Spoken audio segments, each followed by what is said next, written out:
આજે lunch box રેસીપીનો બીજો દિવસ છે. આજે હું બનાવીશ લંચ બોક્સ માટે મેંદુવડા. એની માટે હું સાથે ચટણી બનાવું છું, રેડ કલરની ચટણી જે આવે છે ને સાઉથ ઇન્ડિયનની એ. તો એની માટે એક ચમચી તેલ લઈ લેવાનું છે અને 5 ચમચી જેટલી ચણાની દાળ નાખશું સાથે. એ જરાક સોતરાઈ જાય ત્યારે એમાં 4 થી 5 કળી લસણની જશે. ત્યારબાદ થોડી આદુની પેસ્ટ નાખી છે અને મેં એક લીલું મરચું નાખેલું છે ટેસ્ટ માટે. અને અહીંયા ડુંગળી અને ટમેટાં લેવાના છે. તો ડુંગળી છે ને એનાથી ડબલ ભાગના ટમેટાં લેવાના છે. એક ડુંગળી લઈએ તો સામે 2 ટમેટાં લેશું આપણે. એ રીતે આનો રેશિયો છે.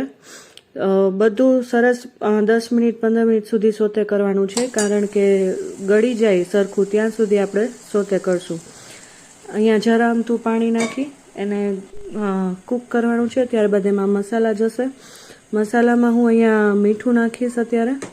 ત્યારબાદ એમાં થોડું લાલ મરચું નાખું છું. લીલું મરચું અને લાલ મરચું આપણે ટેસ્ટ અકોર્ડિંગ કરી શકીએ છીએ ચાઇલ્ડના. તથા અહીંયા ધાણા જીરું લીધું છે, થોડી હિંગ નાખું છું અને અહીંયા થોડી ખાંડ પણ નાખું છું. ખાંડ છે એ ઓપ્શનલ છે, નાખવું હોય તો નાખી શકાય અને અવોઇડ કરવું હોય તો અવોઇડ પણ કરી શકાય. તો અત્યારે સાથે મેં અહીંયા આપણે નોર્મલ મેંદુવડાનું બેટર લીધું છે.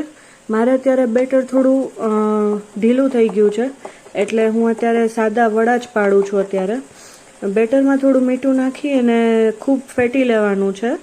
જો બેટર ફેટી લેશું ને બરોબર, આપણે એક જ દિશામાં કન્ટિન્યુ 5-10 મિનિટ સુધી ફેટી લેશું તો એમાં બેકિંગ પાવડર અને બેકિંગ સોડા કાંઈ જરૂર નથી.